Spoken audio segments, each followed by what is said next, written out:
I must say it's been lovely having all this talk of building people up and using encouraging words. So be careful what we say, because we don't want to upset someone, do we? But isn't it all sounding a little bit PC, a little bit politically correct? Aren't we in danger of lying to encourage people rather than speaking the truth? Could we end up with those X Factor candidates, those people who have auditioned because they think they're the best singer in the world because their family have told them they're the best singer in the world, and yet Simon Cowell comes along and tells them that actually they're absolutely dreadful and please don't sing a note again?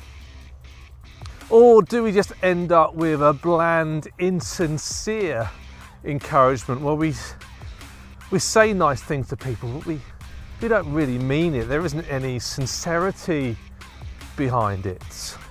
Or do we only ever encourage someone when actually they've done something worth praising? Do we stay silent all the time? What balance do we strike? How do we get this right? How do we encourage people in a good way? How do we build a community of encouragement that doesn't end up either too PC or too insincere?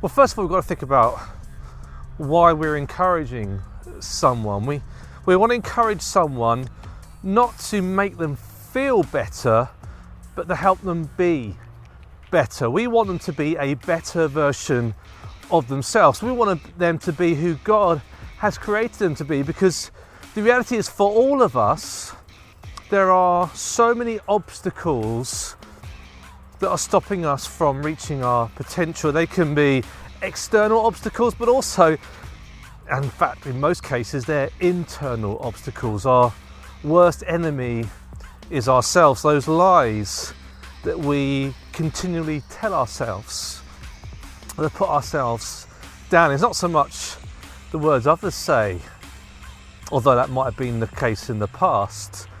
It's about us perpetuating those lies that have been spoken over us. So all of us need encouragement from others to help us to be better. See, Sir Edmund Hillary, who famously conquered Mount Everest, said these words: "It's not the mountain that we conquer, but ourselves." And we, 9 times out of 10, need help to do that. We see, our help comes from external sources. I don't want to go down the self-help route where it says all you need to do is reach within yourself. Every resource that you need is within you. You just need to learn how to access that. See, I'm not into that. But what I am into is the power of community and also the power of the Holy Spirit. Actually, God can help us to break down and demolish those strongholds within our lives, those obstacles that need removing so that we can be a better person. But also the power of being with like-minded individuals that have created together an environment of encouragement, not to perpetuate lies, not to make us feel better, not to placate us, not to be PC, but instead to encourage one another, to build one another up for a purpose. You see, the writer of Hebrews said a verse which is famously quoted, but usually out of context. He says, "Do not give up meeting together as some are in the habit of doing." And we say, well, that shows you that you have to go to church, because the writer of Hebrews says you shouldn't give up meeting together. But actually, in those same verses, the writer of Hebrews gives a reason, gives a purpose for meeting together.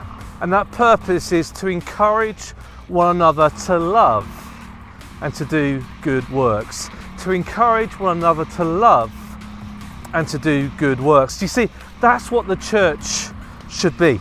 The church should be not a place, not a building, but a group of people who build one another up, who journey with one another, who support one another, who help each other to be the best that they can be, to encourage one another to love and to do good works. It's a community that can do more than the sum of its parts. There's a word for that, it's called synergy, where you get more out than you put in. And I believe that the church is a community that has the potential to be just that. So let us continue to meet together. Let's continue to encourage one another. Help us to continue to help each other, to love and to do good works, to be Jesus in our community.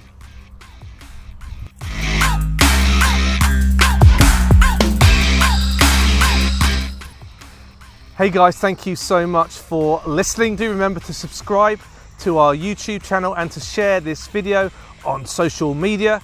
And do remember that this is all part of our sermon series, Me and My Big Mouth, which comes to its conclusion on Sunday morning with its fourth and final part. So do join us for that. You can find that on our YouTube channel, just search for Hawley Baptist.